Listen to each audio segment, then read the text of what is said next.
Assalomu alaykum azizlar, men Fazliddin Yoqub xorijdan, Amerikadan Tarix omonatdir kanali va Turon xalqaro tashkiloti nomidan. Biz bir e'lonni berish uchun hozir harakatdamiz. Bismillahirrohmanirrohim.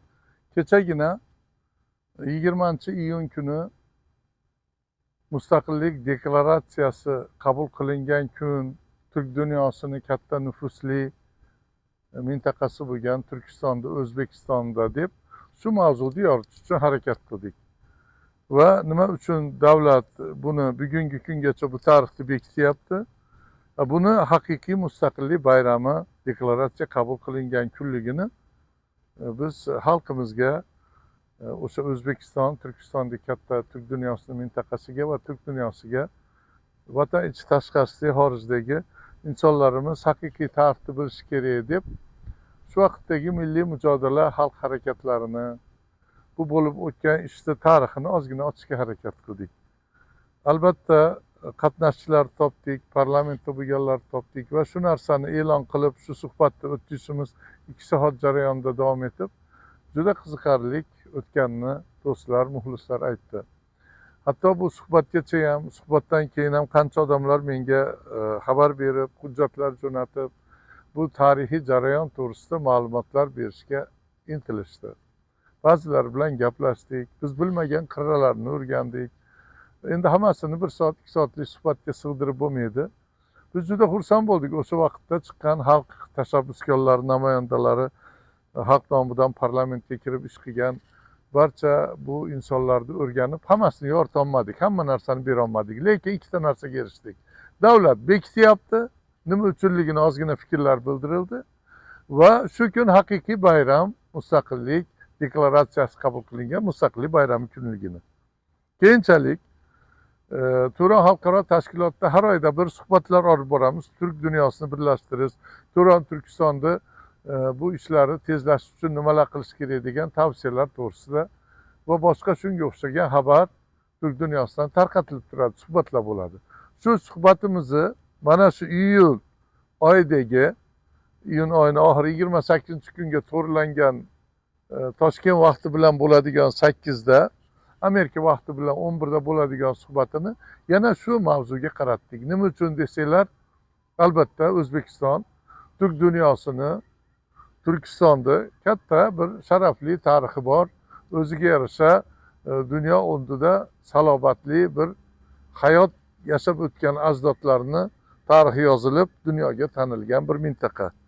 Shu mintaqada 35 yil mustaqillik bo'lgandan beri nimalar bo'ldi-yu, nimalar bo'lmadi, mustaqillik o'zi nima degan mavzular kerakli darajada yoritilmadi.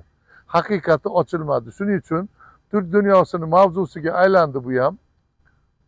O'sha mustaqillik deklaratsiyasi va Turonga yo'l degan mavzudagi tarix omonattirdagi suhbatimizni davomi yana ham yangiroq shaklda o'sha kuni o'tkaziladi. Shuning uchun o'sha 80-90-yillarda xalq harakati faollari, o'shanda tuzilgan milliy mujodala qatnashchilarining barchasi, qanaqa nom bilan atalsa ham, partiyalar bo'lsin, faollar bo'lsin, mashhurlar bo'lsin, juda katta xizmat qilganlar bo'lsin, biz tanigan, tanimagan, eshitgan, eshitmaganlar bo'lsin. Endi albatta o'tganlarni Alloh rahmat qilsin, shu qolganlarni yana taklif qilamiz. Biz ulasholmagan, yetisholmaganlari 2 daqiqa bo'lsa ham shu bir munozarali o'tadigan suhbatimizda o'sha tarixga kirib, shu haqiqatni ochib berishsa, bugun faqat O'zbekiston emas, vatan ichi tashqarisi, Turk dunyosi buni eshitadi va mulohaza bildirib sevinadi degan orzulardamiz. Azizlar, hammanglar taklif qilamiz.